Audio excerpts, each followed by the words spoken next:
നമസ്കാരം, K R പ്രവീണാണ്.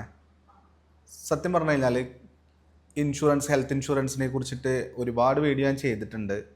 അതുപോലെ തന്നെ അത് തുച്ഛമായിട്ട് ചെറിയ എമൗണ്ട് EMI ആയിട്ടൊക്കെ ചെയ്യാൻ പറ്റും എന്നൊക്കെയുള്ള കാര്യങ്ങൾ പറയാറുണ്ട്. ഒരുപക്ഷെ കൂടുതൽ ആൾക്കാർ വിളിക്കുന്ന സമയത്തും അസുഖത്തിനെ കുറിച്ചിട്ടൊക്കെ ചോദിച്ചിട്ടാണ്, അല്ലെങ്കിൽ നമുക്കിത് അസുഖം വന്നു കഴിഞ്ഞാലല്ലേ കിട്ടുള്ളൂ, അല്ലെങ്കിൽ നിലവിലുള്ള അസുഖങ്ങൾക്ക് ഇത് കവറാവോ എന്നൊക്കെയുള്ള സംശയങ്ങൾ ഒരുപാട് ചോദിക്കാറുണ്ട്. പറ്റാവുന്ന രീതിക്ക് പറഞ്ഞു കൊടുക്കാറുണ്ട്. പക്ഷെ ഞാൻ പറയുന്നത് എന്താണെന്ന് വെച്ച് കഴിഞ്ഞാൽ, നമ്മളെല്ലാവരും ഹെൽത്ത് ഇൻഷുറൻസ് എന്നുകൊണ്ട് ഉദ്ദേശിക്കുന്ന ഒരു രോഗം വരുമ്പോൾ നമുക്കത് കവറാവും എന്നുള്ളത് മാത്രമാണ്. പക്ഷെ ഞാനിപ്പോൾ ഒരു ഒന്ന് രണ്ട് ദിവസം ഒരാഴ്ച കാലം ആയിട്ട് ഒരു ഹോസ്പിറ്റൽ കേസുമായിട്ട് ബന്ധപ്പെട്ടിട്ട് നമുക്ക് കോഴിക്കോട് മെഡിക്കൽ കോളേജിലായിരുന്നു. നമ്മളൊരു ജ്യേഷ്ഠന് ഒരു ആക്സിഡൻറ്റ് പറ്റി, അങ്ങനെയാണ് മെഡിക്കൽ കോളേജിലുണ്ടായിരുന്നത്.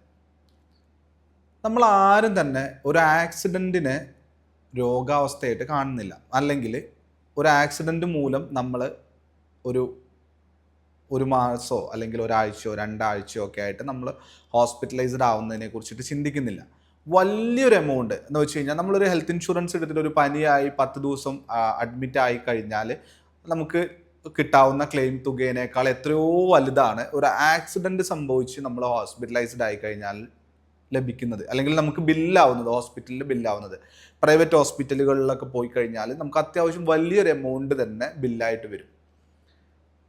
നമ്മൾ തുച്ഛമായിട്ടുള്ള വരുമാനത്തിൽ നിന്ന് പിടിച്ച് ജീവിക്കുന്ന നാം ഓരോരുത്തരും ചിന്തിക്കേണ്ട ഏക കാര്യമാണ് ഹെൽത്ത് ഇൻഷുറൻസ് എടുക്കുക എന്നുള്ളത്. ഒരു നല്ല പ്ലാൻ അറിഞ്ഞ് ആ പ്ലാനിനെ കുറിച്ച് കൃത്യമായി ബോധ്യപ്പെട്ടതിന് ശേഷം നമുക്ക് എന്തൊക്കെ കവറേജ് ഉണ്ട് എന്ന് മനസ്സിലാക്കി ഒരു ഹെൽത്ത് ഇൻഷുറൻസ് എടുക്കുക എന്നുള്ളത് കമ്പൽസറി ആയിരിക്കുകയാണ്. നമ്മളെ ജീവിതത്തിൽ ഒരു ഹെൽത്ത് ഇൻഷുറൻസ് നിർബന്ധമായിട്ടും വേണം എന്നുള്ളത് കമ്പൽസറി ആയിരിക്കുകയാണ്. ഗവൺമെൻറ് ഹോസ്പിറ്റലുകളിൽ നമുക്ക് ഗവൺമെൻറ്റിൻ്റെ ഇൻഷുറൻസ് പദ്ധതികളുണ്ട്.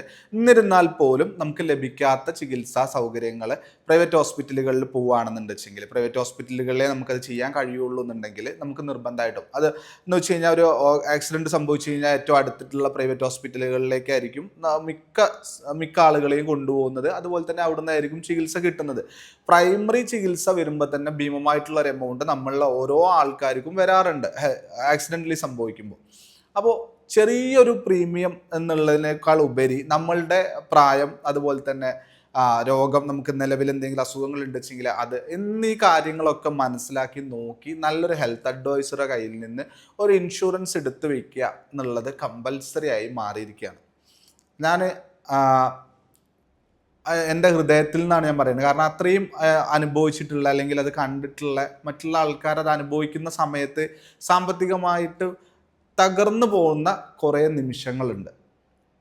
അപ്പോൾ ഇത് ഇത്രയും ഡീറ്റെയിൽഡ് ആയിട്ട് പറയുന്നത്, നമ്മളൊരു ഇൻഷുറൻസ് എടുക്കുക എന്നുള്ളതിനെ കുറിച്ച് മാത്രം പറഞ്ഞു തന്നാൽ മതി, അല്ലെങ്കിൽ ഒരു ഹെൽത്ത് ഇൻഷുറൻസ് എടുക്കുക, അതിന് ഇന്നെ പോലത്തെ കവറേജ് എടുക്കുക എന്നുള്ളത് മാത്രമല്ല, ഞാൻ കണ്ടിട്ടുള്ള അല്ലെങ്കിൽ ഞാൻ അനുഭവിച്ചിട്ടുള്ള പല സിറ്റുവേഷൻസിൽ നിന്നും കൂടിയാണ് ഞാൻ പറയുന്നത്. എൻ്റെ അടുത്ത് ഹെൽത്ത് ഇൻഷുറൻസ് എടുക്കണമെന്നൊന്നും ഞാൻ പറയുന്നില്ല. എന്ന് വെച്ച് കഴിഞ്ഞാൽ, നിങ്ങൾക്ക് ഏറ്റവും നല്ലൊരു പോളിസി നോക്കി മനസ്സിലാക്കി ഒരു ഹെൽത്ത് ഇൻഷുറൻസ് എടുക്കേണ്ടത് ഇന്നത്തെ ജീവിത സാഹചര്യത്തിൽ അത്യാവശ്യമായി വന്നിരിക്കുകയാണ്.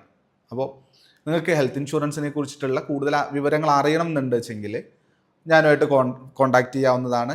കൃത്യമായിട്ടുള്ള കാര്യങ്ങൾ പറഞ്ഞുതരാം. എല്ലാ കാര്യങ്ങളും വ്യക്തമായി മനസ്സിലാക്കിയതിന് ശേഷം മാത്രം ഹെൽത്ത് ഇൻഷുറൻസിൽ ചേരുക. Okay, thank you.